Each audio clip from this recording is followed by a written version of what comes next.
Šiuolaikinis planšetinis kompiuteris padeda būti nepriklausomam nuo aplinkybių, mokytis dirbti ir ilsėtis, kad ir kuris bebūtumėt. Svarbiausia renkantis planšetinį kompiuterį apsispręsti dėl jo tipo ir to, kokiais tikslais juo naudositės. Tikslas numeris 1 – visada būti online. Rinkitės planšetinį kompiuterį skirtą naršymui internete, gausios informacijos ištekliai, bendravimas su draugais ir įtraukiantis pramogų pasaulis su tokiu įrenginiu bus visada po ranka. Tikslas numeris 2 – galimybė patogiai ilgą laiką naršyti ir žiūrėti filmus. Pavyzdžiui, ko reikia keliautojui? Atmintis. Kuo jos daugiau, tuo geriau. Geras ekranas ir ilgai veikianti baterija filmų kelionėje peržiūrai. Taip pat 3G, 4G ir GPS moduliai ryšiui ir orientavimuisi nepažįstamoje vietoje. Tikslas numeris 3 – žaidimai. Tokiu atveju jums reikalingas planšetinis su galingu procesoriumi ir ryškiu ekranu. Tikslas numeris 4 – darbas ar mokslai. Šiandien planšetinis kompiuteris gali tapti visaverte nešiojamo kompiuterio alternatyva. Na, jei prisijungsite klaviatūrą. Atkreipkite dėmesį į 2 viename tipo nešiojamo kompiuterius, dar vadinamus transformeriais. Į kokius elementus būtina atkreipti dėmesį? Ekranas – vienas svarbiausių parametrų. Jo galimybės apibūdina 3 reikšmes – įstrižainė, raiška ir matrica. Kuo mažesniam įstrižainę pasižymė ekranas, tuo kompaktiškesnis planšetinis kompiuteris. Kuo didesnė, tuo patogiau juo naudotis. Tiems, kurie nuolat juda, rekomenduojame rinkti 7-8 colių įstrižainės ekranus. Tokius planšetinius kompiuterius patogu laikyti vienoje rankoje ir skaityti juose knygas, naršyti internete, naudotis elektroniniu paštu bei naudotis navigacija. Optimalus planšetinio kompiuterio pramogoms variantas su įstrižaine nuo 9 colių. Su tokiu įrenginiu patogu žiūrėti filmus, žaisti žaidimus bei dirbti su įvairiomis programomis.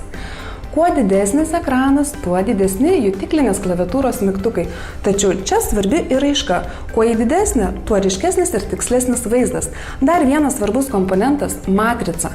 Matricos tipas turi įtakos spalvų perteikimui, ryškumui ir energijos efektyvumui.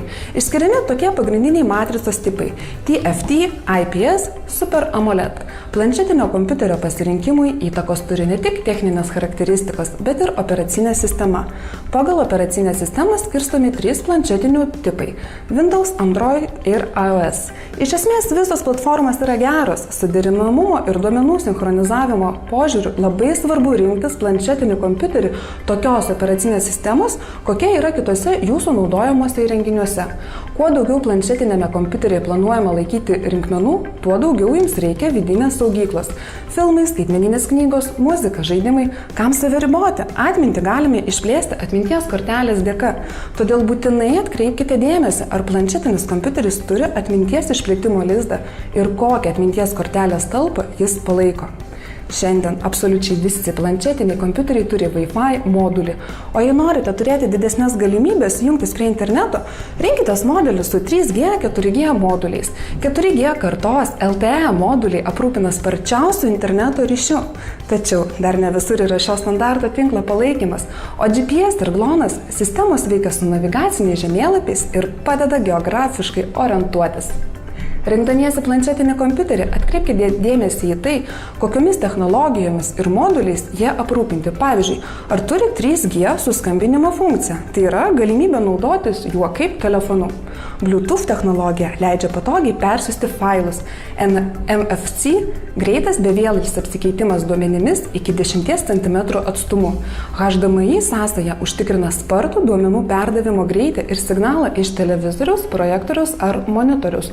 USB jungties dėka prie planšetinio galima prijungti išorinės duomenų laikmenas ar modemą prieigai prie interneto.